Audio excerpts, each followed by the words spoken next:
Hi, I'm Megan Kolb, and welcome to another episode of 3 Wide Life.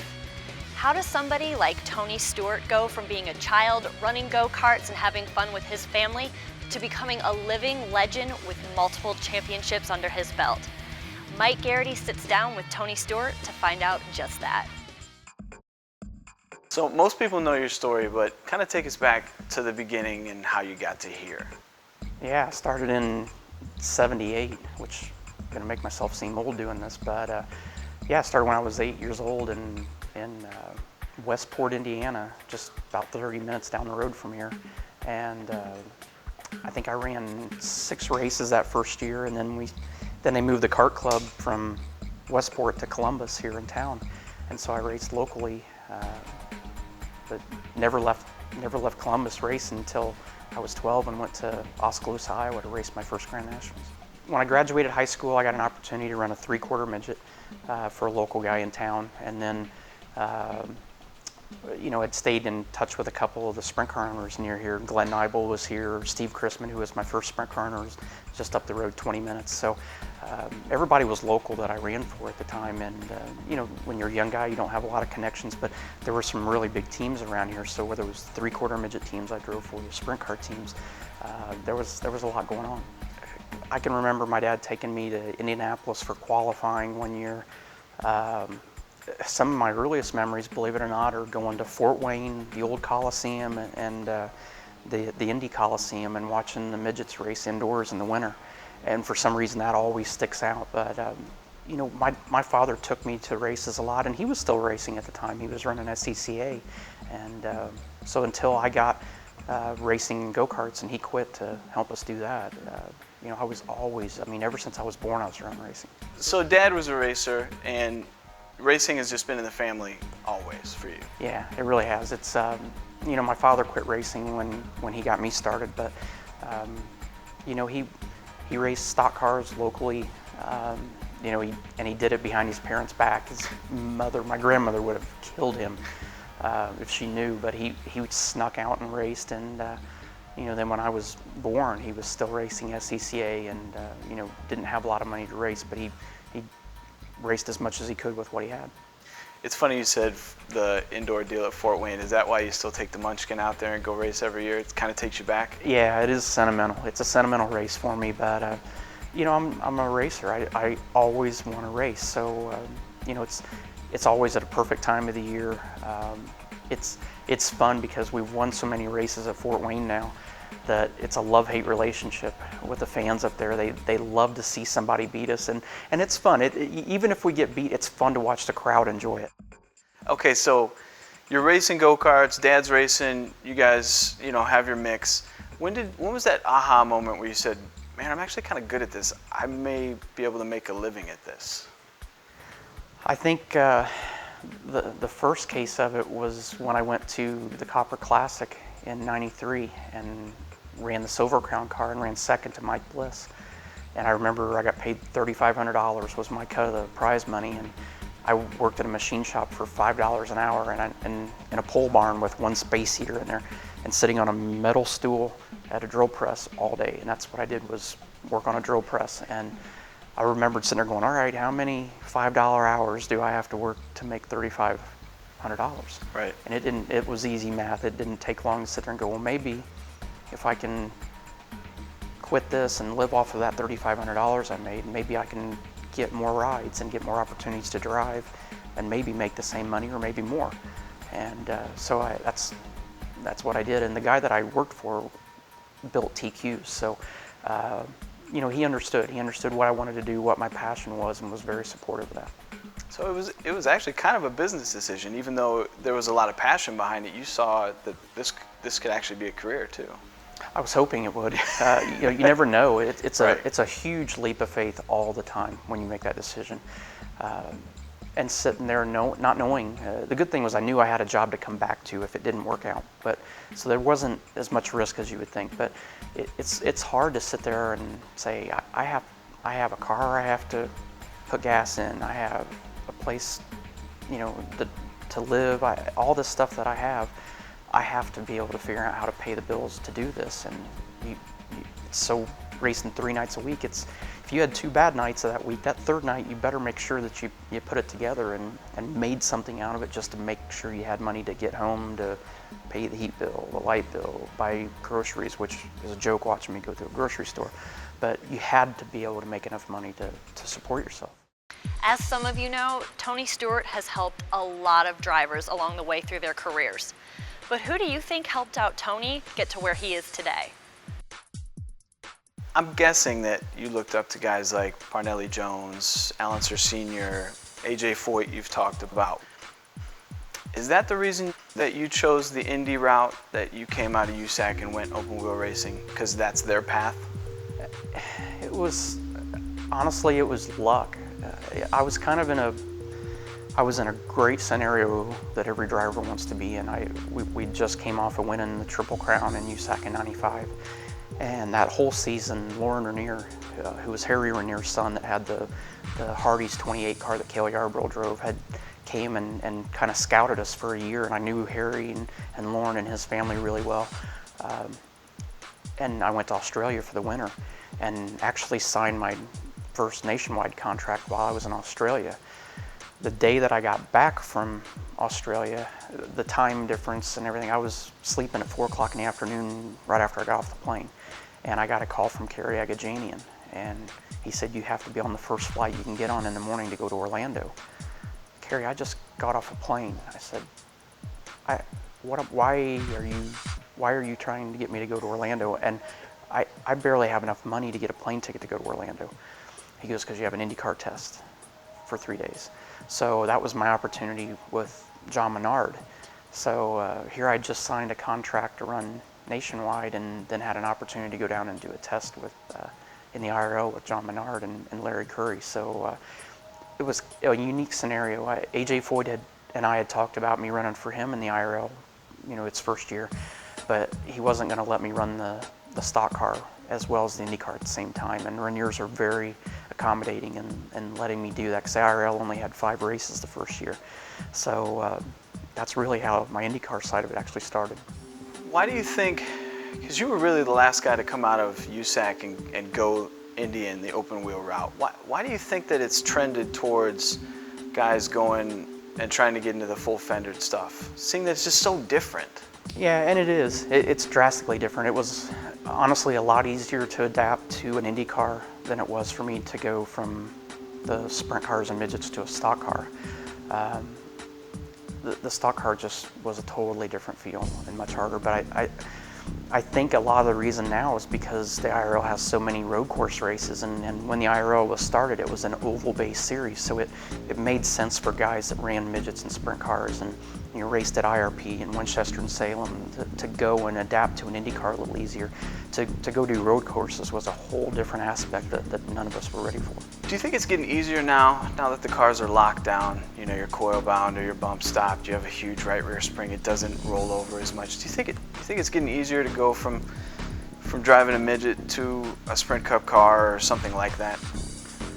I think the rules package it's making them easier to drive, but it's not making them easier to win with. It's everybody can kind of get 90% of it down. It's that last 2 or 3% that's hard to get, and that's what separates the really good teams from the mid-pack teams. It's just such a small increment of time per lap that's the difference now. And it's like anything else in any other sport, whether it's Formula One or IndyCar or NASCAR.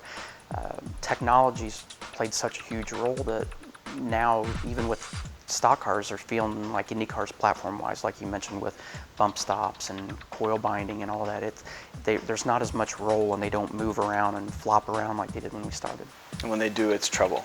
Yeah, if it makes a big movement like that, you've normally done something wrong or getting ready to have a handful.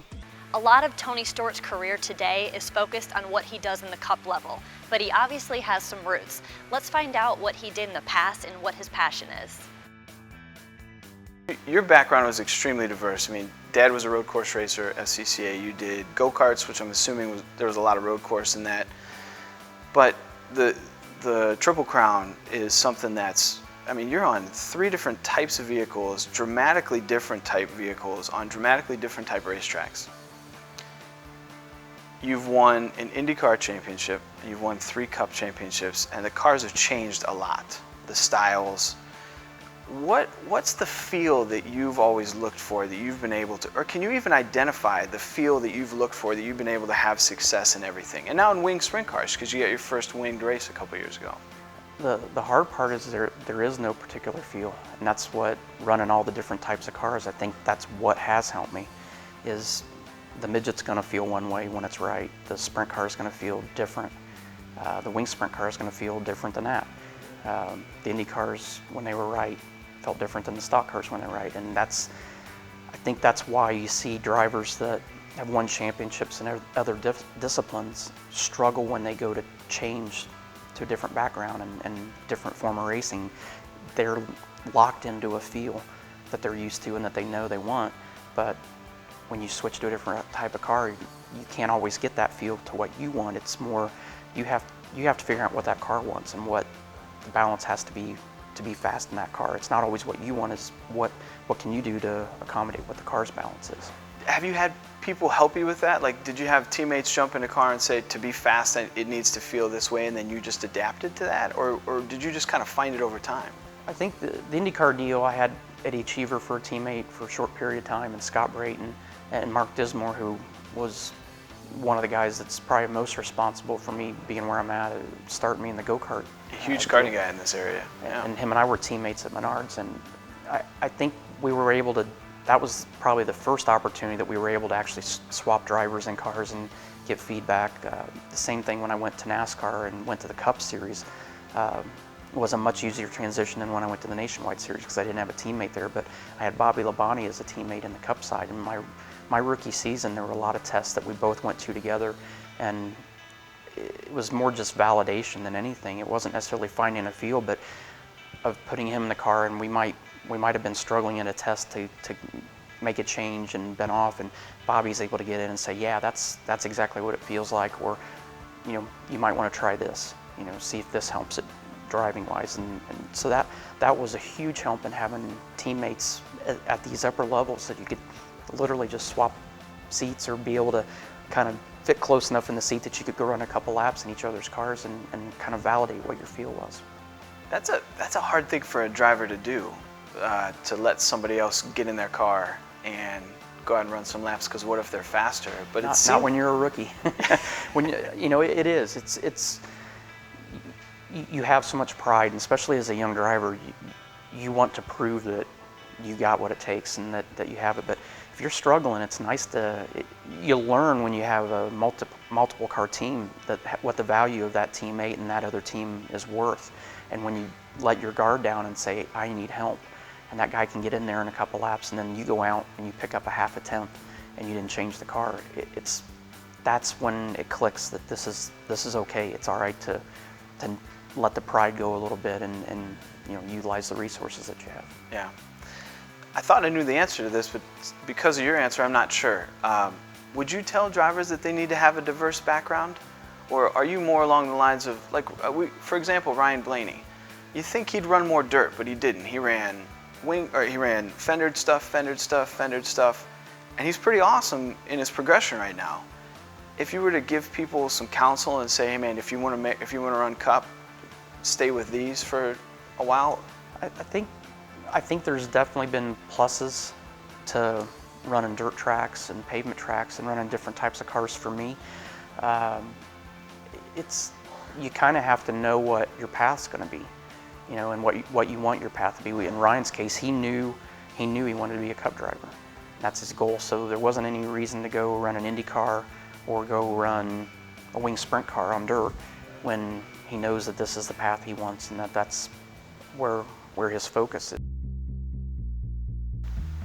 Ron Hornaday was kind of like my mentor, and he introduced me to people, but more notably, he helped out Jimmy Johnson and Kevin Harvick, guys like that.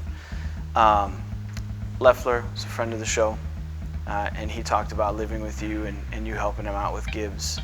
I know you've helped with Ricky Stenhouse, I'm assuming J.J. Yaley, a lot of those guys. What does it mean to know that you were able to kind of, I don't want to say give back, but at least open some doors for some guys the way that people open doors for you? Is that Does that feel as good as even winning races? Yeah, definitely. It's like we mentioned earlier. I mean, Mark Dismore, if it wasn't for him, I wouldn't have got my first full midget ride. I wouldn't have had the opportunity to be a factory driver for Common Cart Sales. Those were things that were at the time were small, but were the fire that you had to light to get everything going, and that started the domino effect. It was literally a go-kart ride, moving to a midget ride, and it grew from there, and it grew fast. But you know, that's the fun part about it, is being able to take a step back, and I knew how important that was to my career, and being able to do the same thing for guys, Josh Wise, who ran for us, Ricky Stenhouse. I love him like a son. He literally about put me out of the open wheel business. We could not build cars as fast as he could crash them. So it was a pretty cool Nationwide moment. cars for the first year that he ran. Yeah, ARCA cars, Nationwide cars. He's quite a turnaround. He's made an incredible turnaround. And the great thing was we knew when we had him, and even when I spoke to Jack Roush about him, we knew the potential was there. It was just a matter, and of going through the same transition myself, I knew that there was going to be a day that it literally was going to be like a light switch turned on, and all of a sudden, what you were struggling with learning those cars was going to click. And it happened in one race with Ricky the same way it happened with us. That's awesome. It just took me getting all the way to the cup level, and luckily being able to keep my ride to that point to get that click. You know, having JJ and Jason and you know, Ricky and you know, that was a lot of fun for me, to be able to help guys that had the same dream. I mean, I raced with these guys in the open wheel cars, and even when I got my cup ride and my IndyCar ride, I was able to still go back and race midgets and sprint cars, and they always ask, what's it like? And knowing their passion was the same, it was nice to be able to help them get that one break that starts the fire, that gets them going. Grassroots racing kind of has made a resurgence. People like where they are. If you're running a Pro Cup car, or you're running a midget full time, or you get 5 races, it seems like we're enjoying what we're doing more than always looking to make it to Cup or to make it to Formula One, because those opportunities just really aren't there anymore. I agree, 1,000%. You know, guys don't look at different divisions as stepping stones anymore. They look at them as destinations and where they want to be. I think when that period of time in NASCAR came and went, where you know, I got lucky. I was kind of on the front end of that. You know, Jeff Gordon started it, and you know, even before that, Kenny Schrader was really the first open wheel guy to get a chance to go south. And then when Jeff went, that was when the big boom of NASCAR's growth came. And with that came a lot of opportunities. But, you know, I think in cases like Josh, I mean, Josh is a guy that could go out and win races in the right car. Absolutely. I know 100%. I've seen him firsthand. I mean, I've watched him drive for us and watched him win races in a championship, and in the right car he can win. But I think there's been enough guys that have tried, you know, Dave Steele, who can win any sprint car race on pavement any night of the week.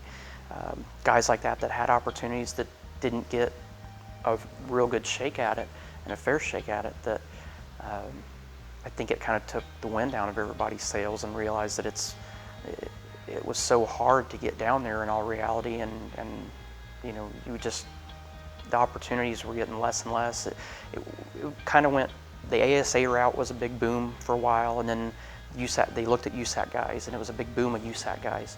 But then it's kind of shifted directions again, and now they're kind of picking guys from here and there and everywhere. Nobody's really focused on one series to look for that next great talent. So I think guys are realizing that, hey, it's, you know, my advice to people always, the soccer dads and moms are the ones that drive me crazy, that swear at the age of 9 years old that their kid has what it takes to be a stock car driver or an IndyCar champion.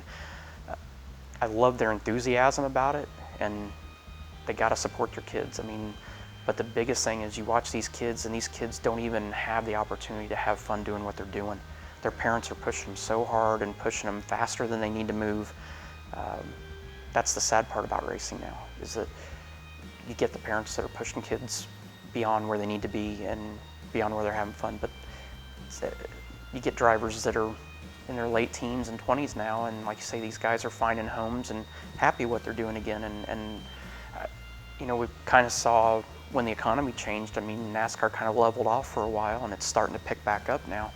But dirt track racing's been the beneficiary of it. I mean, with the economy as bad as it is, you know, we saw record crowds at events this year. Williams Grove National Open, record crowd for the history of not only the event but the racetrack. So it's proof that, you know, with the economy taking a turn, that racers are very resilient. They're like bacteria. So they are very resourceful, and they will always find a way to go race. And you know, that's was probably most true with short track racing than anywhere else in you know, all of motorsports. Was the short track levels stayed the same, and in some cases it actually saw growth. Thanks for tuning in to another episode of 3 Wide Life, and a special thanks to Tony Stewart and his team for talking about Tony's past and how much he's influenced our sport. Be sure to check out our website and all social media, where we are constantly providing you with new stuff. Until next time, keep living the 3 Wide Life.